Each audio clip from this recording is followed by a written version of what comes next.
성경 보시겠습니다. 오늘 은혜 받으실 기록된 하나님의 말씀은 요한계시록 4장 전체 읽겠습니다. 우리 1절에서 11절까지 봅니다.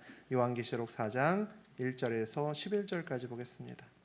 저하고 여러분이 한 절씩 교독하겠습니다. 제가 먼저 1절 봉독합니다.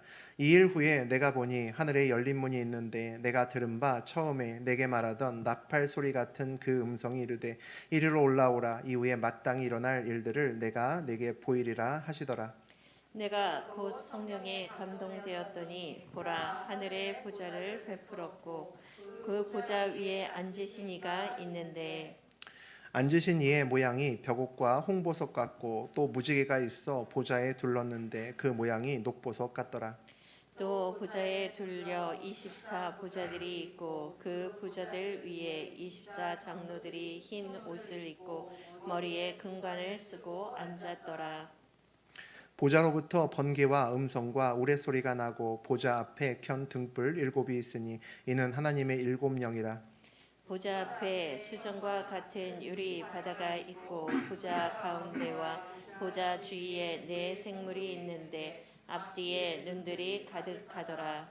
그 첫째 생물은 사자 같고 그 둘째 생물은 송아지 같고 그 셋째 생물은 얼굴이 사람 같고 그 넷째 생물은 날아가는 독수리 같은데 네 생물은 각각 6 날개를 가졌고 그 안과 주위에는 눈들이 가득하더라. 그들이 밤낮 쉬지 않고 이르기를 가다 거룩하다 거룩하다 주 하나님 곧 전능하신 이여 전에도 계셨고 이제도 계시고 장차 오실 이시라 하고 그 생물들이 보좌에 앉으사 세세토록 살아계시는 이에게 영광과 존귀와 감사를 돌릴 때에 24 장로들이 보좌에 앉으신 이 앞에 엎드려 세세토록 살아계시는 이에게 경배하고 자기의 관을 보좌 앞에 드리며 이르되 우리 함께 읽습니다. 우리 주 하나님이여 영광과 존귀와 권능을 받으시는 것이 합당하오니 주께서 만물을 지으신지라 만물이 주의 뜻대로 있었고 또 지으심을 받았나이다 하더라. 하나님 말씀입니다. 아멘. 네, 우리 오늘은 요한계시록 우리 4장 1절에서 11절까지 함께 읽었습니다. 우리 그 내용 중심으로 하늘에 열린 문이 있는 이유, 하늘에 열린 문이 있는 이유라는 제목으로 우리 함께 은혜 나누겠습니다. 우리 지난 시간까지 그리스도께서 소아시아 7교회에게 쓴 편지를 하나하나 함께 나누었습니다. 그 내용이 끝나고 난 다음에 이제 본격적인 이제 요한계시록의 본론이 이제 시작이 됩니다.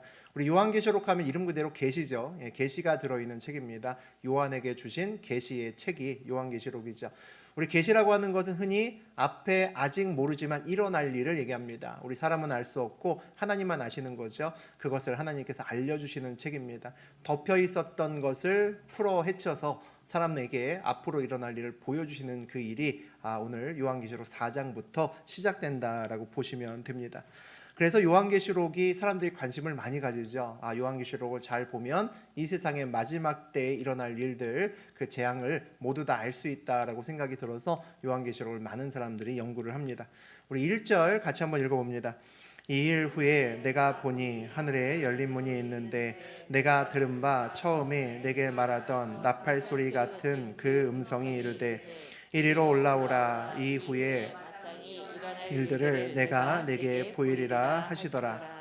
2일 후라고 하는 것은 우리 아까도 얘기했던 것처럼 소아시아 7개에게 편지를 쓴 다음입니다. 그 다음에 본격적인 환상의 문이 열리는 것을 볼 수 있습니다. 요한의 눈에 보니까 하늘로 올라가는 열린 문이 있더라라고 시작이 되어 있죠. 그리고 주님의 음성이 들립니다. 올라오라라는 주님의 음성이 들리죠. 그리고는 마땅히 일어날 일을 알려주겠다라고 말씀하십니다.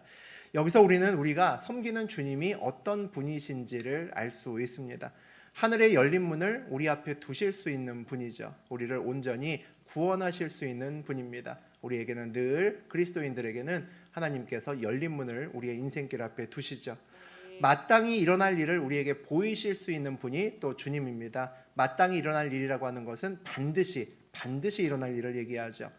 앞으로 우리가 걷고 또 보게 될 그리스도의 재림과 그리고 심판 그리고 천국에 대한 그 모든 것들이 상황에 따라 일어날 수도 있고 일어나지 않을 수도 있는 그런 일들이 아니라 하나님의 주권 아래 마땅히 반드시 일어날 일이다라고 오늘 말씀하시는 겁니다. 하나님께서는 성경에서 미래에 일어날 일들에 대해서 약속을 주실 때 중요한 특성 중에 하나가 있습니다. 특징이 있죠. 하나님 보통 이렇게 말씀하십니다. 내가 이제 전쟁을 하려고 하는데 내가 이 대적을 너에게 이미 넘겨줬다. 뭐 이렇게 말씀하시죠. 우리 여호수아에서도 그런 말씀을 받습니다. 미래에 일어날 일을 과거형으로 주십니다. 과거로 주신다는 것이 오늘 마찬가지죠. 마땅히 일어날 일, 반드시 일어날 일이기 때문에 하나님께서는 과거형으로 우리에게 주시는 겁니다. 그러니까 그리스도와 함께 걷는다는 것은, 우리가 응답받는다는 것은 하나님께서 과거형의 어떤 일을 우리에게 약속으로 주신다라는 거죠. 미래에 일어날 일을 과거형으로 우리에게 주시는 것을 우리는 응답 또는 약속이라고 부릅니다. 그러니까 우리가 정말 과거형으로 약속을 받을 수 있어야 우리 인생이 편안한 거죠. 과거형으로 약속을 받을 수 있다는 말은 우리가 그만한 믿음이 되어야 함을 이야기를 합니다. 약속이 주어져도 그것이 과거형이 되어야 내가 누릴 수 있는 거죠. 그만한 믿음이 있어야 된다는 겁니다. 그만한 믿음이 없으면 약속을 받고 나서도 불안합니다. 여기저기 이제 물어보죠.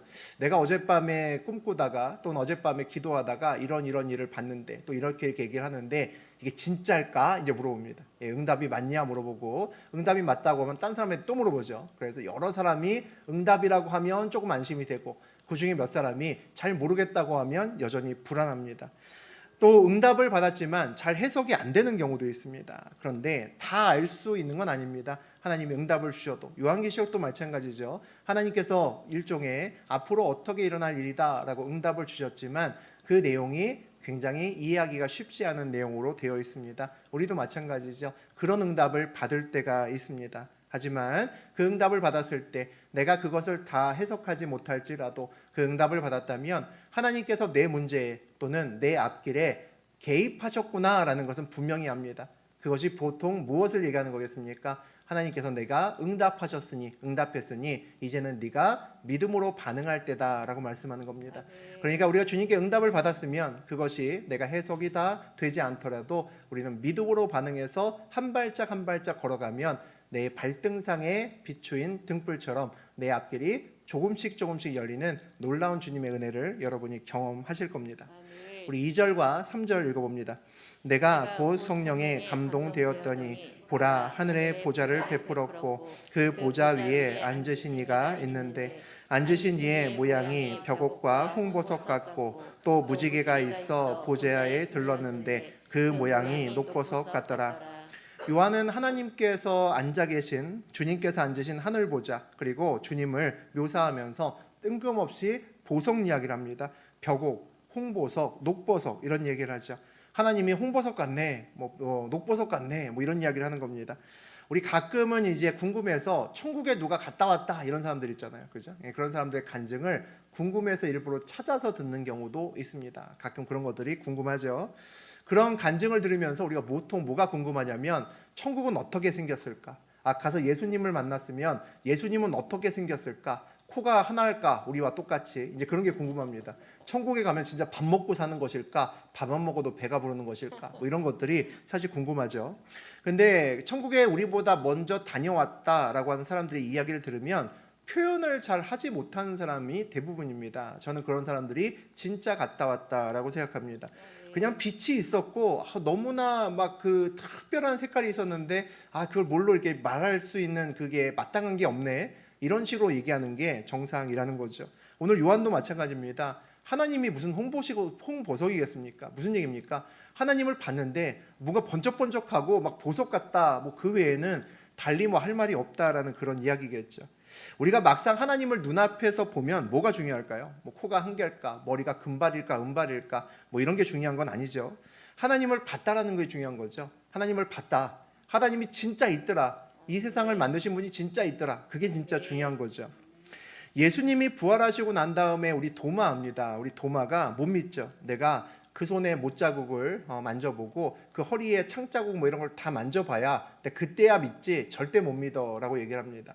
하나님께서 얼마 후에 그리스도께서 우리 도마 앞에 나타나십니다. 그래서 도마가 했던 말을 그대로 하죠. 와서 내 손에 있는 못자국을 만져보고 손을 집어넣어서 내 허리에 있는 옆구리에 있는 창자국에 손을 집어 넣어보라는 겁니다. 그리고 나서 믿음 없는 자가 되지 말고 믿는 자가 되라라고 얘기를 합니다.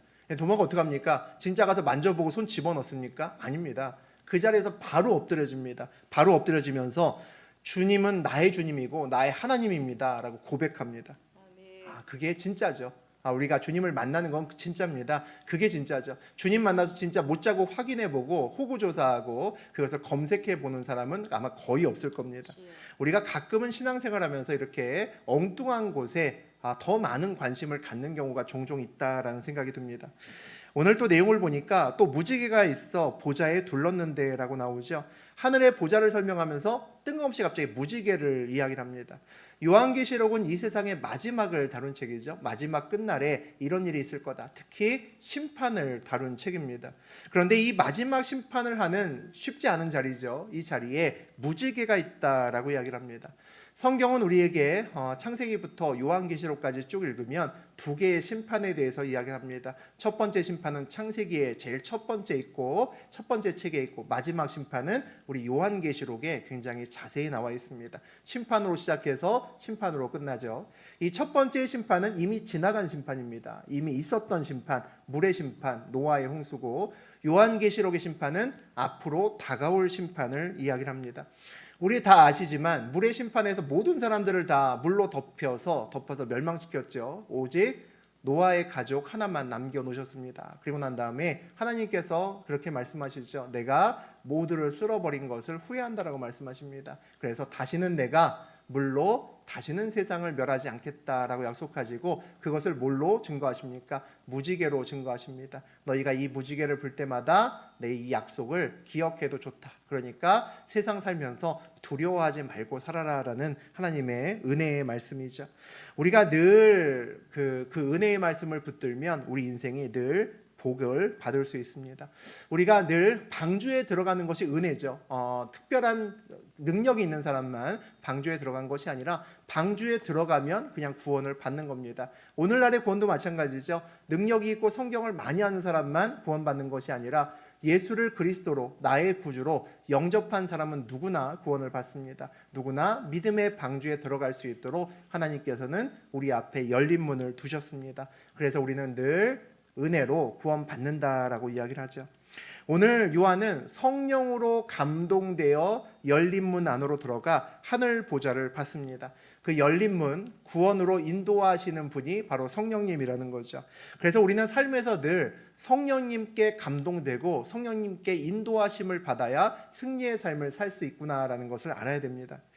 우리가 버려야 되지만 중요한 것 하나가 잘 버려지지 않는 중요한 것 하나가 있습니다. 저도 잘 되지 않는 것이 하나 있는데 어떻게든 내 노력으로 좀 해보려고 하는 그 습성을 참 버리기 어려운 것 같습니다. 제가 이제 목회를 하니까 많은 목사님들이 그런 얘기를 합니다. 특히 이제 큰 교회를 하시는 분이 그런 질문을 많이 받는답니다. 어떻게 하면 교회가 부흥합니까? 묻고 싶겠죠. 여러분도 사업하시는 분이 있으면 크게 성공한 사람이 있으면 어떻게 해야 사업이 성공합니까? 아마 이런 거 물으러 다닐 겁니다. 큰 교회 목사님들이 대부분은 그렇게 이야기를 합니다. 눈물로 기도하고 이 강대상을 적시면 네가 온전히 기도하면 부흥한다라고 말씀을 하십니다. 많은 사람들이 부흥 세미나를 참석합니다. 저도 교단에서 하는 세미나를 몇 번 참석해 본 적이 있는데 참석하고 나서 느끼는 것은 별 비법은 없다라는 겁니다. 공부 잘하는 방법 유튜브에서 아무리 찾아보고 영어로 잘하는 방법 아무리 찾아봐도 전혀 도움이 안 되는 것은 아니지만 궁극적으로는 열심히 해야 되는 거죠. 특별한 비법이 거기에 숨어 있는 경우는 생각보다 많지 않습니다.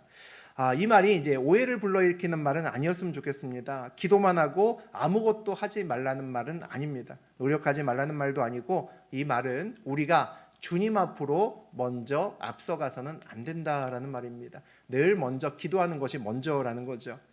거꾸로 그런 사람은 거의 없지만 전심으로 기도만 하고 아무것도 하지 않는 사람은 제가 거의 본 적이 없습니다. 그런데 저는 그만한 믿음이 있다면 살면서 큰 일 하나를 이루어낼 수 있는, 세상을 한번 흔들 수 있는 큰 믿음을 가진 자라고 생각합니다. 정말 기도하는 사람은, 기도만 하는 사람은 찾아볼 수 없기 때문이죠. 어떤 의미로는 내가 정말 주님 앞에 기도로 내가 승부를 볼 거야 라고 내가 결심하고 또 결심해야 우리가 인생길에서 하나님 앞으로 한 발짝 두 발짝 더 나가지 않을 수 있고 주님 뒤를 온전히 따라갈 수 있을 것 같다라는 생각도 듭니다. 우리는 자꾸 주님 앞으로 나가고 싶어 하죠. 나가고 싶어 합니다. 그리고 난 다음에 주님을 내 뜻대로 좀 끌고 오고 싶어 하는 그런 마음을 누구나 가지고 있습니다. 저도 갖고 있고 여러분도 갖고 있죠. 아마 그래서 저하고 여러분의 인생길이 좀 힘들지도 모르겠습니다. 우리가 이제 자녀들이 있습니다. 이제 나이 좀 드신 분들은 자녀가 있고 또 자녀로 지금 있는 사람도 있죠. 보통은 이제 부모가 자녀보다 훨씬 더 많은 인생의 경험을 가지고 있습니다. 세상의 지혜를 훨씬 더 많이 갖고 있죠. 그러니까 어떤 상황에서는 이렇게 하면 안 되고 이렇게 해야 돼라는 것을 많이 알고 있습니다. 그러니까 자녀들의 인생길에 개입하려고 하고 그들을 가르치려고 합니다. 우리 자녀들을 가르치다가 또 인생의 후배를 가르치다가 언제 부딪힙니까? 자녀가 나에게 전혀 의논하지 않고 엉뚱한 짓을 하면서 나보다 먼저 앞서갔을 때 그때 보통 자녀들과 부딪히게 되어 있습니다. 주님 앞으로 앞서가면 우리 삶이 힘든 이유가 여기 있습니다. 우리가 주님 앞에 앞서가면 주님과 그 하나님 만난 게 아니죠. 그 다음에 어떻게 됩니까? 성령님의 온전하신 인도하심을 받으며 주와 함께 걸어야 되는 거죠. 그것이 주님을 만난다라는 겁니다. 교회가 부흥하려면 기도해야 한다는 것은 내가 아니라 성령님이 도우셔야 된다는 거죠. 여러분의 사업과 가정을 위해서 여러분이 먼저 끊임없이 기도해야 된다는 것은 그것을 위해서 내가 아니라 성령님께서 도우셔야 된다는 겁니다. 정확히 말하면 성령님이 인도하시고 사실은 우리가 돕는 거죠. 그 관계가 온전히 될 때에 우리의 사업장도 우리의 가정도 온전하게 될 수 있는 겁니다. 교회 일은 거룩하고 또 우리 성도들의 삶의 직장이나 이런 것들은 다 돈 벌고 다니는 거기 때문에 세속적인 것이니까 내가 인도하고 주님이 도와야 되는 것 아니야 라고 혹시 생각하시는 분이 있을까 모르겠습니다. 그렇지 않죠. 여러분의 일도 교회처럼 거룩합니다. 왜 거룩합니까? 어떤 기준으로 우리가 거룩한 일과 그렇지 않은 일을 구분할 수 있습니까? 목적을 통해서 구분할 수 있죠. 여러분이 사업을 한다면 사업 왜 하십니까? 큰 빌딩 사고 좋은 차 사고 또 그래서 많이 누리고 있다가 내 자식한테 물려주면 좋지 뭐 라고 생각하면서 돈을 번다면 그것은 거룩한 일이 아닐 수 있습니다. 그런데 사업을 해서 내가 생명을 살리고 주님의 일을 많이 하고 주님과 온전히 동행하면서 내가 정말 한 번밖에 없는 인생을 정말 주님과 함께 의미 있게 살아보고 싶다라는 것이 나의 인생의 목적이라면 내가 가서 이거 가지고 땅도 사고 집도 사고 뭐 차도 사야겠다. 그게 제 인생의 목적이라면 제가 매일같이 예배 인도하고 매일같이 설교를 해도 이것은 거룩한 일이 아닐 겁니다. 우리는 무엇을 하느냐가 중요하지 않은 것은 아니지만 그보다 더 중요한 것은 무엇을 위해서 일하느냐입니다. 목적이 늘 우리를 끌고 가기 때문이죠. 우리 4절, 5절 함께 읽어봅니다.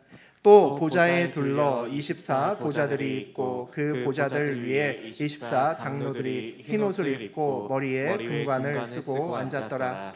보좌로부터 번개와 음성과 우레소리가 나고 보좌 앞에 켠 등불 일곱이 있으니 이는 하나님의 일곱 영이라. 하늘 보좌 있는 공간, 우리 천국이죠. 우리가 얘기하는 천국, 그 천국의 공간을 설명을 합니다. 주님의 보좌에 둘러서 있는 24개의 보좌가 있답니다. 그리고 그곳에 24명의 장로가 앉아 있다라고 이야기를 합니다. 그들의 특성을 보니까 흰 옷을 입고 있고 그리고 그 다음에 금관을 쓰고 있다라는 그런 특성을 가지고 있습니다. 24라는 것은 우리가 보통 성경에서 가장 많이 나오는 숫자가 아마 12 아닌가 싶습니다. 12가 제일 많이 나오는데 12 곱하기 2죠. 12번이 2번 나옵니다. 그러니까 완전한 수가 충만하게 있다라는 뜻을 갖고 있습니다. 그래서 보통 24 장로는 온 세상에 있는 교회들의 대표들을 얘기합니다. 온 세상에 있는 교회들의 대표를 이야기를 하죠. 이 24 장로들처럼 우리도 주님의 보좌 앞에서 천국을 누렸으면 좋겠다라고 생각하죠. 주님의 옆에 있는 그 보좌의 주변에 내 보좌도 있고 거기에 앉아 있으려면 무엇이 필요한가가 오늘 보여집니다. 첫 번째가 뭡니까? 흰옷을 입어야 된다라는 것을 알 수 있죠. 흰옷을 입어야 된다는 것은 회개해야 된다는 것이고 죄의 사함을 받고 깨끗해져야 된다는 겁니다. 내 몸에서 피가 철철 흐르고 있고 막 죄로 둘러싸여 있으면 흰옷을 입으면 어떻게 됩니까? 흰옷이 오염됩니다. 우리가 흰옷을 잘 입지 않으려고 하는 이유는 쉽게 더러움이 타기 때문이죠. 내가 주님의 보혈로 온전히 죄사함을 받고 깨끗하게 돼야 흰옷을 입었을 때 그 흰옷이 온전한 흰옷이 될 수 있습니다. 그러니 흰옷을 입는다는 것은 내가 이미 깨끗해졌다라고 하는 거죠. 두 번째는 영적인 면류관, 금관을 써야 됩니다. 인생의 길에서 믿음으로 승리한 사람들에게만 하나님께서 면류관을 주십니다. 그 면류관을 받고 누릴 수 있고 세상을 이긴 사람만 주님 옆에 보좌 앞에 앉을 수 있음을 볼 수 있습니다. 또 뭐라고 되어 있냐면 보좌 앞에 켠 등불 7이 있으니 이는 하나님의 7영이라고 되어 있습니다. 7 등불과 7 영은 모두 하나님 또는 성령을 의미를 합니다. 그래서 우리 앞을 늘 밝히고 성소를 밝히는 7 등불과 그리고 하나님의 7 영, 충만한 영이니까 성령을 의미하죠. 주님의 보좌 앞, 하나님의 보좌 앞에는 늘 성령으로 충만한 성령님이 함께 계시다는 거죠. 우리 6절에서 8절 우리 전반부까지 읽습니다. 보좌 앞에 수정과 같은 유리바다가 있고 보좌 가운데와 보좌 주위에 네 생물이 있는데 앞뒤에 눈들이 가득하더라. 그 첫째 생물은 사자 같고 그 둘째 생물은 송아지 같고 그 셋째 생물은 얼굴이 사람 같고 그 넷째 생물은 날아가는 독수리 같은데 네 생물은 각각 6 날개를 가졌고 그 안과 주위에는 눈들이 가득하더라.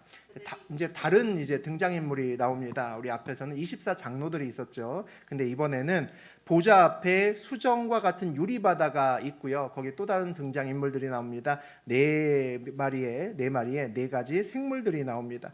많은 신학자들의 주된 의견은 이 네 가지 생물은 이 세상에 하나님이 이미 만들어 놓으신 창세기 때 이미 만들어 놓으신 그 피조물들을 대표하는 네 가지 생물이 하늘에 있다라고 이야기를 합니다. 사자도 있고 그리고 송아지도 있고 또 사람도 있고 독수리도 있습니다.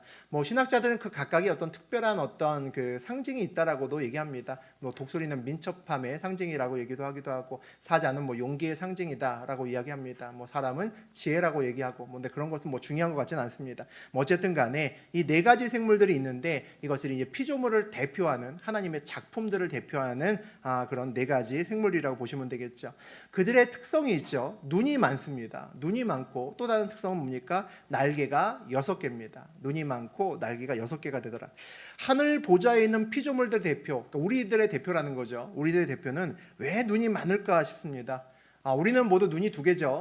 눈이 2개입니다. 그런데 만약에 우리가 눈이 굉장히 많다면 우리 삶이 어떻게 바뀔까요? 우리 눈이 앞에만 달린 것이 아니라 손가락에도 달렸고 뒤통수에도 달렸고 눈이 굉장히 많다. 그럼 뭐하고 다니겠습니까? 잘 살피고 다니겠죠. 우리가 눈이 2개이기 때문에 우리 앞 전방만 주로 보지만 뒤에 눈이 있고 옆에 눈이 있고 손에 눈이 있으면 온 좌우 사방을 우리가 서라운드로 뒤지고 다니면서 항상 잘 보고 살필 겁니다. 이 네 생물들이 많은 눈을 가지고 주 앞에 있을 때 그 눈이 뭐 하겠습니까? 열심히 주님을 살피고 있겠죠. 우리는 흔히 그리스도인을 어떻게 산다고 합니까? 주님 앞에서 산다라고 얘기를 합니다. 우리는 흔히 주님 앞에 산다면 주님이 날 보고 있어라고 생각합니다. 주님의 눈이 나를 보고 있고 나를 눈동자같이 지키시는구나. 그것을 우리가 주님의 눈앞에 산다라고 이야기를 합니다. 그것도 물론 틀린 얘기가 아니지만 그 반면에 우리가 주님의 눈앞에서 산다는 것은 우리의 모든 눈과 오감의 감각기관이 주님께 초점이 맞추어져 있다는 겁니다. 많은 눈을 가지고 우리도 주님을 늘 의식하면서 주님의 안색을 살피고 주님의 뜻을 살피고 주님의 의도를 살피면서 살아가는 것이 주님의 앞에 살아가는 그리스도인의 모습 아닐까 싶습니다. 또 날개가 많다라고 이야기를 합니다. 우리 다리가 여러 개 건 것과 비슷하겠죠. 우리 2다리로 걷는데 다리가 8개쯤 되면 2개씩 번갈아 가면서 걸을 수 있겠죠.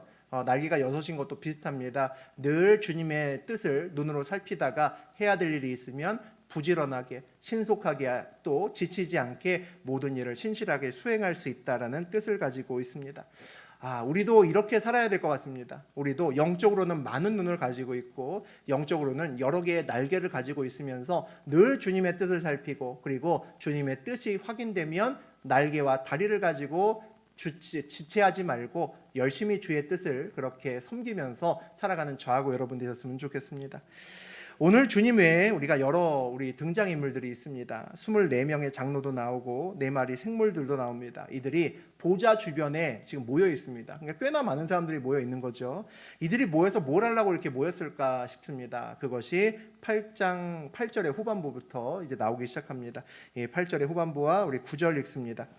그들이 밤낮 쉬지 않고 이르기를 거룩하다 거룩하다 거룩하다 주 하나님 곧 전능하신 이여 전에도 계셨고 이제도 계셨고 장차 오실 이시라 하고 그 생물들이 보좌에 앉으사 세세토록 살아계시는 이에게 영광과 존귀와 감사를 돌릴 때 뭐합니까? 가만히 보면 우리 9절 이후 10절 11절도 마찬가지인데 이들이 예배드리고 있다라는 생각을 우리가 할 수 있습니다. 잘 읽어보면 그렇게 할 수 있죠. 그들이 밤낮 쉬지 않고 뭐라고 합니까? 찬양합니다. 무슨 찬양을 합니까? 뭐라고 고백합니까? 거룩하다 거룩하다 거룩하다 주 하나님 곧 전능하신 이여 전에도 계셨고 이제도 계셨고 장차 오실 이시라 이렇게 고백합니다. 거룩하신 하나님을 찬양하죠. 그리고 전에도 지금도 앞으로도 계신다는 것은 무슨 얘기입니까? 과거와 현재와 미래를 주관하시고 결정하시는 전능하신 하나님을 노래합니다. 우리가 예배 시간에 하는 것이 바로 이거죠. 우리가 찬양을 하는 이유가 여기 있습니다. 그렇게 노래 부르는 이유가 오늘 나와 있습니다. 세세토록 살아계시는 이에게 영광과 존귀와 감사를 돌리기 위해서 이것이 우리가 찬양하고 예배하는 이유입니다. 하나님께 영광을 돌리고 존귀하신 하나님을 찬양하고 그리고 우리에게 내려주신 은혜에 감사하기 위해서 우리가 예배를 드리는 겁니다. 그런 의미에서 사실은 우리가 우리의 예배를 돌아봐야 되고 또 우리의 찬양을 돌아봐야 됩니다. 사실 우리의 찬양의 많은 곡들 중에서 하나님을 온전히 찬양하는 노래들도 있지만 내가 위로받기 위해서 부르는 찬양도 만만치 않게 많이 있습니다. 우리 CCM들 가사를 보면 그런 가사들이 꽤 많죠. 그래서 우리가 신학적으로는 사실 집회와 예배를 구분하기도 합니다. 예배는 하나님이 온전히 드러나고 하나님께 온전히 제사를 드리는 느낌으로 찬양과 경배를 드리는 것이 예배고 집회라고 하는 것은 물론 그런 요인도 있지만 내가 결단하고 내가 위로받고 내가 주님 이렇게 하겠습니다. 나의 결단을 주로 고백하는 그런 예배를 우리가 보통 집회라고 구분하기도 합니다. 우리가 신자의 믿음의 결단을 촉구하고 또 내가 상처받았을 때 주님께 위로받는 것도 중요한 일이죠. 그게 필요 없다는 일은 아닙니다. 그런데 예배는 늘 주된 것은 하나님의 전능하심과 하나님의 위대하심을 찬양하는 것이 늘 먼저가 돼야 됩니다. 그래서 우리 주일 예배 때 주로 복음성가보다 찬송가를 주로 많이 부르는 이유가 거기에 있습니다. 주일 예배는 온전한 하나님을 섬기는 예배가 돼야 되기 때문이죠. 하나님 절 좀 위로해 주세요, 힘 주세요 할 수 있죠. 그런 찬양이 꼭 문제라는 것은 아니지만 예배에서는 하나님을 온전히 찬양하는 우리 마음이 올려지는 것이 늘 우선입니다. 진정한 위로는 우리 삶에서 하나님이 온전히 높여졌을 때 사실은 우리가 위로를 받는 겁니다. 내가 의지하고 내가 믿는 하나님이 이렇게 위대하시고 이렇게 대단하시고 이렇게 사랑이 많으신 분이구나. 그것을 우리가 깨달으면 깨달을수록 우리의 모든 문제로부터 우리가 벗어나고 사실은 위로를 받게 되어 있죠. 네, 우리 10절과 11절 보시겠습니다. 24 장로들이 보좌에 앉으신 이 앞에 엎드려 세세토록 살아계시는 이에게 경배하고 자기의 관을 보좌 앞에 드리며 이르되 우리 주 하나님이여 영광과 존귀와 권능을 받으시는 것이 합당하오니 주께서 만물을 지으신지라 만물이 주의 뜻대로 있었고 또 지으심을 받았나이다 하더라. 24 장로들이 엎드려서 그 귀한 관을, 금관이죠. 그 관을 하나님께 드립니다. 면류관을 주는 것, 자기 금관을 주는 것은 전쟁에서 진 왕이 이긴 왕에게 하는 세레모니와 비슷한 겁니다. 우리가 정말 천국 갈 만한 믿음을 보인다면, 주님과 같은 선상에서 보좌에 앉을 만한 믿음을 보인다면, 내가 정말 아끼는 그 무엇인가도 하나님 앞에 온전히 내려놓을 수 있어야 된다라고 생각합니다. 하나님을 높인다는 것은 예배 중에서 나를 온전히 내려놓음으로써 하나님이 높아지는 겁니다. 하나님은 원래 높으신 분이죠. 하나님이 높지 않은 이유가 뭐가 있겠습니까? 우리가 주제를 모르고 하나님 자리에 앉아있기 때문에 문제가 생기는 겁니다. 참 쉽지 않은 일인데 어떤 사람이 이렇게 자기를 겸손하게 낮추면서 자기가 아끼는 관까지 내어드리면서 하나님을 높일 수 있을까 싶습니다. 오늘 구절을 보니까 우리 주 하나님이여 영광과 존귀와 권능을 받으시는 것이 합당하오니라고 되어 있습니다. 첫 번째가 우리 주 하나님이라고 고백하죠. 나의 주님은 하나님입니다 라고 고백할 수 있는 사람은 나의 금관을 주님께 드릴 수 있습니다. 그 하나님이 어떤 분입니까? 영광과 존귀와 권능을 받으시기에 합당하십니다 라고 고백할 수 있는 사람은 내 금관을 드릴 수 있다는 거죠. 주께서 만물을 만드셨고 우리가 존재하는 이유도 주 안에 있고 우리가 만들어진 목적도 주의 뜻을 우리가 이루기 위해서 우리가 만들어졌다면, 이것을 우리가 정말 마음으로 고백할 수 있다면 신령과 진정으로 드리는 예배를 어느 누구나 드릴 수 있습니다. 나의 모든 것 중에 주님께 드릴 때 아까운 것이 없습니다라고 고백할 수 있으면 우리의 모든 몸으로 마음으로 주님께 온전한 예배를 드릴 수 있다는 거죠. 오늘 요한이 본 우리 하늘 보좌의 모습을 우리가 함께 나누었습니다. 찬란한 보좌가 하늘에 있고 거기에 주님이 앉아 계시죠. 그 주님의 보좌를 중심으로 누가 있습니까? 주님의 교회를 대표하는 24 장로들이 앉아 있었고요. 또 그 보좌에는 또 성령 하나님도 함께 계심을 우리가 봤습니다. 그 보좌 앞에 수정 유리 같은 멋진 바다도 있었고요. 그 보좌 가운데와 주위에 네 짐승도 있었습니다. 그리고 24 장로와 네 짐승들, 네 생물들이 함께 영광을 돌리며 예배하는 장면을 함께 나누었죠.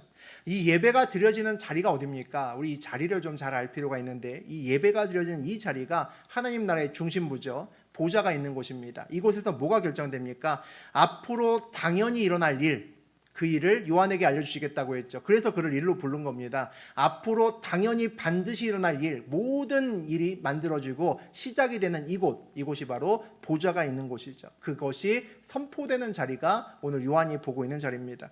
오늘 그런 자리에서 무엇이 일어나고 있음을 보여줍니까? 예배죠. 예배가 일어나고 있음을 보여줍니다. 성경은 요한계시록을 통해서 앞으로 일어날 일이 무엇인가 그 비밀을 요한에게 말해주고, 또 요한이 요한계시록을 쓰면서 이 계시록을 읽는 모든 사람에게 그 비밀을 공유합니다. 그 비밀에 대해서 하나님께서, 주님께서 이야기하기 전에 하늘 보좌에 대한 것을 먼저 알려주시고 먼저 보게 하십니다. 왜 그러실까요? 미래를 우리가 어떻게 대비할 것인가, 미래를 알려준다는 건 대비하라고 알려주시는 거죠. 미래를 어떻게 대비할 건가 하는 것도 중요하지만 그보다 더 중요한 것이 뭐라는 겁니까? 그 모든 일이 일어나는 하늘 보좌에 우리의 마음이 있어야 된다는 겁니다. 하늘 보좌를 우리가 먼저 보고 그것의 의미를 알아야 된다는 거죠. 더 본질적인 것을 볼 수 있는 눈이 있어야 된다는 겁니다. 왜냐하면 앞으로 일어날 일을 먼저 보는 사람은 뭐 하겠습니까? 내가 주인 되어 하나님 앞에 나가서 또 일합니다. 이런 일이 생긴데 그럼 뭐가 필요하겠구나. 차도 필요하고, 이런 일이 생긴데 그러면 이런 보험이 필요하겠구나. 그렇게 내가 먼저 주님 앞에 나가서 일하게 되어 있습니다. 그러니까 하나님께서는 먼저 일어날 일을 보이기 전에 하늘 보좌를 먼저 보라고 말씀하십니다. 하늘 보좌를 먼저 본 사람은 그 다음에 어떤 일이 일어날 거야 라고 알려주실 때 어떤 일 하겠습니까? 예배 드리겠죠. 그래서 오늘 천국잔치에 보좌 앞에 있는 24 장로와 네 가지의 그 생물들이 모두 모여서 예배 드리는 모습을 보여주시는 겁니다. 늘 우리는 미래를 일로 준비하려고 하지만 하나님께서는 미래를 알려주시면서 우리를 준비시키려 하십니다. 우리의 믿음과 우리의 예배와 우리의 영이 먼저 준비돼야 된다는 거죠. 그래서 하나님께서는 일을 먼저 우리에게 주시고 그것을 준비하라고 하시기 전에 먼저 뭐를 하십니까? 하늘문을, 열린 하늘문을 저하고 여러분의 앞에 놓으십니다. 하나님께서는 오늘 앞으로 있을 엄청난 일을 요한에게 보여주기 전에 먼저 하늘문을 여셨습니다. 24 장로와 네 짐승들이 어떻게 예배하는지부터 요한에게 보여주셨다는 거죠. 이것은 먼저 앞으로 큰 풀어야 될 문제를 먼저 주시기 전에 뭐를 먼저 준 겁니까? 답을 먼저 보여주신 것과 똑같습니다. 답을 먼저 알면 그 다음에 아무리 어려운 문제가 와도 당황하지 않습니다. 답안지 들고 있는 사람이 무슨 어려운 문제가 어디 있습니까? 뭐가 걱정이 되겠습니까? 평안합니다. 답이 있기 때문이죠. 하나님께서 요한에게 먼저 하늘문을 여신 이유가 여기 있습니다. 앞으로 감당하지 못할 문제들에 대해서 보여주실 겁니다. 그런데 먼저 하늘문을 여시고 그 문제와 그 모든 일을 결정하는 보좌부터 먼저 보여주신 겁니다. 하늘문을 열고 올라갈 수 있는 자면 앞으로의 그 문제가 걱정되지 않죠. 보좌를 받는데, 답을 하는데 무엇이 결정되겠습니까? 만일 우리도 오늘 믿음으로 요한과 함께 열린 하늘문을 통해서 오늘 하늘 보좌를 봤다면 하늘에서 다 요한처럼 이렇게 다 보고 내려가서 우리가 뭐 해야겠습니까? 신령과 진정으로 예배드리고 신령과 진정으로 기도부터 먼저 해야겠죠. 어디 보고 해야겠습니까? 하늘 보고 해야겠죠. 왜 하늘 보고 합니까? 열린 문이 하늘에 있기 때문입니다. 사방이 막혀도 늘 열린 문을 두시기 때문에 우리는 그곳을 향해 주님을 보고 보좌를 향해 주의 이름을 부르면서 기도할 수 있는 겁니다. 문제의 답은 늘 하늘에 있음을 보고 온 사람은 하늘을 향해 기도하면서 전심으로 기도하면서 어떤 문제든지 이겨낼 수 있습니다. 하나님께서 그리스도인들에게 열린 문을 볼 수 있는 축복을 주신 이유가 여기 있습니다. 믿음으로 열린 하늘 문을 봐야 인생이 바뀝니다. 내가 주님이 살아계시는 것 알아라고 끝나는 것으로만은 인생이 바뀌지 않습니다. 살아계신 성령님의 인도하심을 받고 그 열린 하늘 문을 통해서 주의 보좌를 볼 수 있어야 우리의 인생길이 바뀝니다. 그 보좌를 온전히 바라보고 요한계시록을 함께 나누면서 저하고 여러분이 먼저 구원받은 자, 먼저 승리한 자로 인생길을 살아가시면서 온전히 주의 뜻을 이루고 사시는 저하고 여러분 되시기를 주의 이름으로 축복합니다. 아멘.